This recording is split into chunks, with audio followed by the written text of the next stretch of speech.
O apoio e valorização à vida à distância é um tratamento espiritual desenvolvido pelo Centro Espírita Fé, Amor e Caridade de Tramandaí. Este trabalho é realizado há 8 anos sob a coordenação espiritual de Ivone Pereira e demais benfeitores. Este tratamento espiritual visa atender o indivíduo em suas necessidades, bem como assistência espiritual de toda a família, encarnados e desencarnados. O tratamento deve ser realizado por 6 semanas, durante todas as segundas-feiras, no horário das 16 horas até as 16h30. Cada assistido deve permanecer conectado com a equipe espiritual, iniciando pela prece simples de abertura. Logo após, deve iniciar a leitura do Evangelho segundo o Espiritismo, no capítulo e item sugerido anteriormente. Ao término da leitura, deve-se fazer a prece de encerramento, agradecendo a assistência e a companhia dos benfeitores espirituais. Para finalizar o tratamento, é necessário o autoabraço, reconectando-se consigo mesmo. Boa tarde, amigos. Bem-vindos a este trabalho de atendimento espiritual à distância, apoio e valorização da vida, sob a coordenação espiritual de Ivone Amaral Pereira. Vamos nos colocar em sintonia com essa equipe de benfeitores espirituais para nos acompanhar neste momento de fé, amor e caridade através da prece de abertura. Pai nosso que estás em toda parte, santificado seja o teu nome, no louvor de todas as criaturas. Venha a nós o teu reino de amor e sabedoria.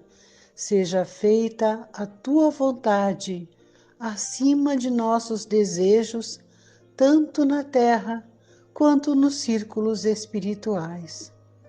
O pão nosso da mente e do corpo dá-nos hoje. Perdoa as nossas dívidas, ensinando-nos a perdoar nossos devedores com o esquecimento de todo mal. Não permitas que venhamos a cair sob os golpes da tentação de nossa própria inferioridade. Livra-nos do mal que ainda reside em nós mesmos, porque só em ti brilha a luz eterna do reino e do poder, da glória e da paz, da justiça e do amor para sempre. Assim seja. O Evangelho segundo o Espiritismo, capítulo 13. Que a vossa mão esquerda não saiba o que dá a vossa mão direita. Os infortúnios ocultos. Nas grandes calamidades, a caridade se manifesta e vêem-se generosos impulsos para reparar os desastres. Mas, ao lado desses desastres gerais, há milhares de desastres particulares que passam despercebidos de pessoas que jazem sobre um catre sem se lamentarem. São a esses infortúnios discretos e ocultos que a verdadeira generosidade sabe ir descobrir, sem esperar que eles venham pedir assistência. Quem é esta mulher de ar distinto, vestido de maneira simples, mas cuidada, seguida de uma jovem vestida também modestamente? Entra numa casa de sórdida aparência, onde é conhecida, sem dúvida, porque à porta a saúdam com respeito. Onde vai ela? sobe até a mansarda. Lá mora uma mãe de família, cercada de filhos pequenos. À sua chegada, a alegria brilha nesses semblantes emagrecidos. É que ela vem acalmar todas essas dores, traz o necessário, temperado com doces e consoladoras palavras, que fazem aceitar o benefício sem corar, porque esses infortunados não são mendigos profissionais. O pai está no hospital e durante esse tempo a mãe não pode bastar as necessidades. Graças a ela, essas pobres crianças não sofrerão nem o frio, nem a fome. Irão à escola agasalhadas e o seio da mãe não secará para as criancinhas. Se há um doente entre eles, nenhum cuidado material a repugnará. De lá, ela se dirige ao hospital para levar ao pai algum consolo e tranquilizá-lo sobre a sorte da família. No canto da rua, a espera uma viatura, verdadeira loja de tudo o que leva aos seus protegidos, que visita assim sucessivamente. Não lhes pergunta nem sua crença, nem sua opinião, porque para ela todos os homens são irmãos e filhos de Deus. Terminada a excursão, ela se diz: comecei bem o meu dia. Qual é o seu nome? Onde mora? Ninguém o sabe. Para os infelizes, é um nome que não revela nada, mas é o anjo de consolação. E à noite, uma sinfonia de bênçãos se eleva para ela até o Criador. Católicos, judeus, protestantes, todos a bendizem. Por que ela se veste de maneira tão simples? É que não quer insultar a miséria com seu luxo. Porque se faz acompanhar da filha adolescente, é para ensinar-lhe como se deve praticar a beneficência. A filha também quer fazer a caridade, mas sua mãe lhe diz: que podes dar, minha criança, uma vez que nada tens de ti? Se eu te entregar alguma coisa para passá-la aos outros, que mérito terás? Em realidade, eu é que farei a caridade, e tu que dela terás o mérito. Isso não é justo. Quando vamos visitar os enfermos, tu me ajudas a cuidar deles. Ora, dar cuidados é dar alguma coisa. Isso não parece bastante? Nada é mais simples. Aprende a fazer obras úteis e tu confeccionarás roupinhas para essas criancinhas. Desse modo, darás alguma coisa vinda de ti. É assim que essa mãe, verdadeiramente cristã, forma sua filha na prática das virtudes ensinadas pelo Cristo. É espírita? Que importa? No seu lar, é a mulher do mundo, porque a sua posição o exige, mas ignora-se o que ela faz, porque não quer outra aprovação senão a de Deus e da sua consciência. Um dia, porém, uma circunstância imprevista, conduziu até ela uma das suas protegidas, que lhe produzia obras. Essa a reconheceu e quis abençoar a sua benfeitora. Silêncio, disse-lhe, não o digas a ninguém. Assim falava Jesus. O óbolo da viúva.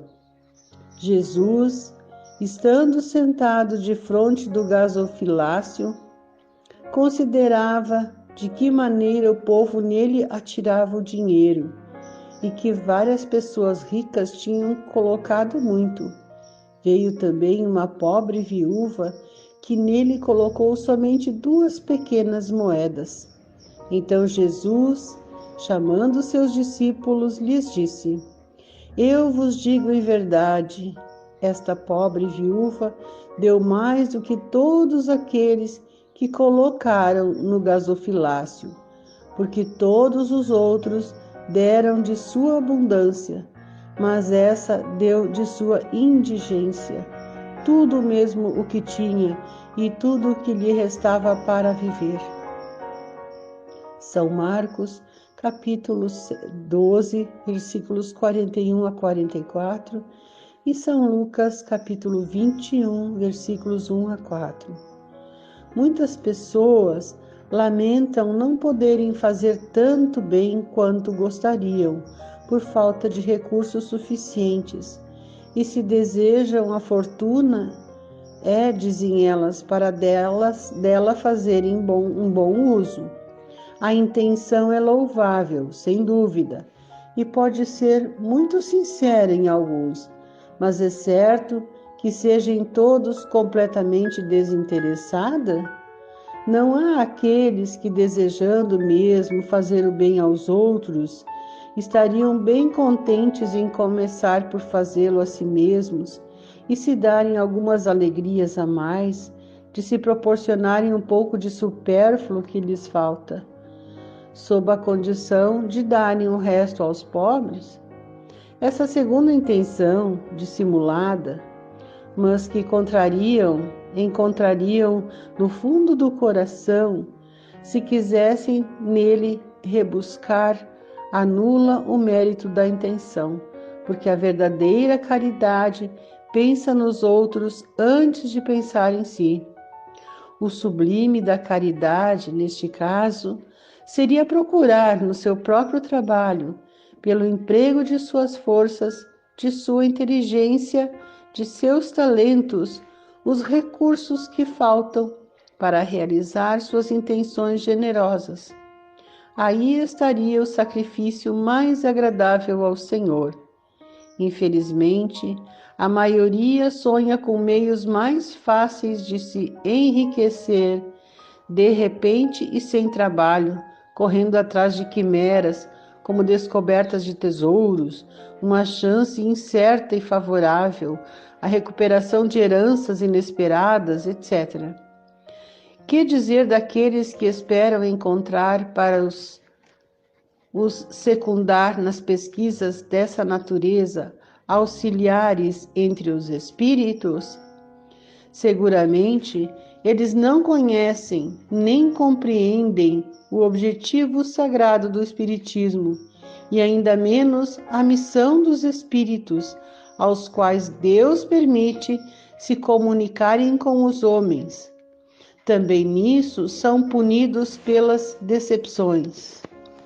O Livro dos Médiuns, número 294 e 295.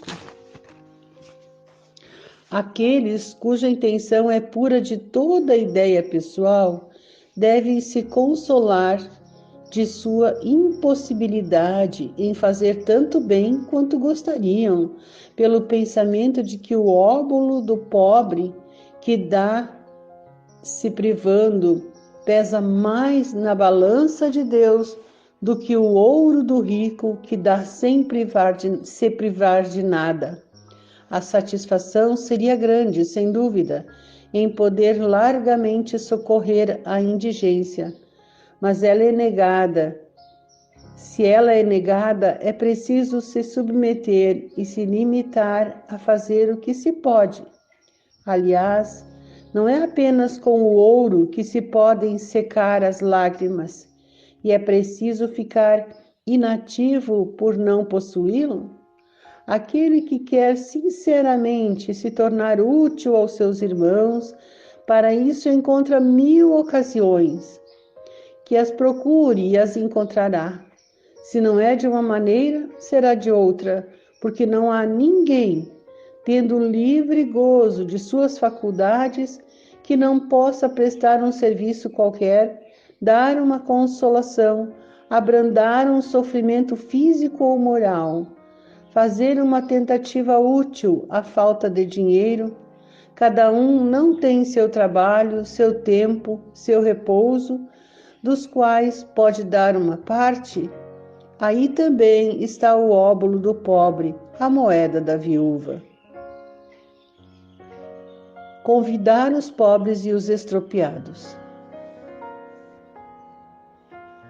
Ele disse também àquele que o havia convidado: quando derdes a jantar ou a cear, para isso não convideis nem vossos amigos, nem vossos irmãos, nem vossos parentes, nem vossos vizinhos, que serão ricos, de medo que eles vos convidem em seguida, a seu turno, e que assim retribuam o que havia recebido de vós. Mas quando fizerdes um festim, convidai para ele os pobres, os estropiados, os coxos e os cegos. E estareis felizes, porque não terão meios para vô-lo retribuir, porque isso vos será retribuído na ressurreição dos justos. Um daqueles que estavam à mesa, tendo ouvido essas palavras, lhe disse: feliz aquele que comer do pão do reino de Deus. São Lucas, capítulo 14, versículos de 12 a 15. Quando fizerdes um festim, disse Jesus, para ele não convideis os vossos amigos, mas os pobres e os estropiados. Estas palavras absurdas, se tomadas ao pé da letra, são sublimes se nelas se procuram o Espírito. Jesus não podia ter querido dizer, em lugar dos amigos, é preciso reunir à sua mesa os mendigos da rua. Sua linguagem era quase sempre figurada, e a homens incapazes de compreenderem as nuances delicadas do pensamento. Seria preciso imagens fortes, produzindo o efeito de cores berrantes. O fundo do pensamento se revela nestas palavras: sereis felizes, porque não terão meios para vô-lo retribuir. Quer dizer que não se deve fazer o bem com vistas a uma devolução, mas pelo único prazer de fazê-lo. Para dar uma comparação surpreendente, disse: convidai para os vossos festins os pobres, porque sabeis que estes não poderão nada vos retribuir. E por festins é preciso entender não o repasto propriamente dito, mas a participação na abundância de que desfrutais. Estas palavras podem, entretanto, também receber sua aplicação num sentido mais literal. Quantas pessoas não convidam à sua mesa, senão aqueles que podem, como dizem, lhes honrar, ou que podem convidá-las a seu turno? Outras, ao contrário, encontram satisfação em receber aqueles de seus parentes ou amigos que são menos felizes. Ora, quem é que não os possui entre os seus?